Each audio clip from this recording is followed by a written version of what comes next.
and I delight to live here at the Ridenbaugh Place Apartments. This place, our gem in Boise, was a community, a joyful community with a mix of residents of all ages, life experiences, and tenure. Many longtime residents have called this place home for 10 years plus, and some up to 25 years. We have jobs, children, and are even retired. We are a family through our community. We have seen each other through all of life's experiences, birth to death. We help each other in times of need and joy. We celebrate, grieve, share food, camaraderie, and our time, even a shoulder to cry on and/or a hug. Along with the significant loss of our marvelous human community is the loss of our gem of an oasis in the midst of a bustling city. Ridenbaugh Apartments have a unique architectural design, from the tile roofs to the green courtyard in the center that contains an open waterway, the Bub Canal, and a mature tree canopy which cools this corner of Boise during increasingly hot summers. It provides a wildlife habitat for birds and other small critters, along with a corridor for deer and other creatures passing through. This place encompasses history, the site of a former mill, a portion of the Oregon Trail memorialized with a historical marker out front. These are just a few of the many wonderful features that make this corner of Southeast Boise truly unique. This has been my home for 7 years and 10 years from my mother. I have been paying close attention to the changes in Boise during the long 2-year planning process. The housing that the city of Boise is approving, by one council decision at a time, is for the development of luxury apartments. These units are beyond what I and other Ridenbaugh tenants can afford. It feels like the city leaders are turning their backs on an entire class of low-income people.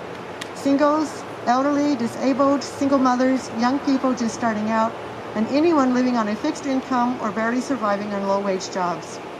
According to the final transition team report for the mayor, A Home for Everyone on page 18, the AMI for Boise is $73,600 for a family of 4. From the Housing and Community Development Income Guidelines, the AMI for one person is $52,700.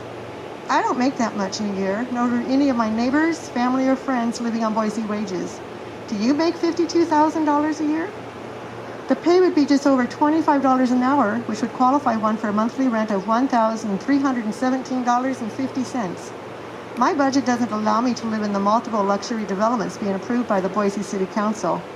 Affordable units or even income-restricted units are not being offered within the new developments for approval. As a caregiver for my elderly mother, our combined incomes would never allow us to live in the multiple luxury apartment complexes. I seriously ask myself how much longer my mother and I can continue to live in Boise at all with the daily loss of existing affordable housing like the 23 units of the Ridenbaugh Apartments. Our community will be demolished, displacing people and the loss of affordable housing. The Bub Canal will be moved to the base of the Bench Hillside and covered over, along with the destruction of the trees and wildlife habitat. Our once strong community of 34 people will be scattered throughout the Treasure Valley and beyond, losing our social safety net as well as our homes. Throughout this process, we as tenants are frustrated over the silence of the city in response to residents' communications for information and assistance. We are stressed on the scarcity and lack of affordable housing to be found anywhere.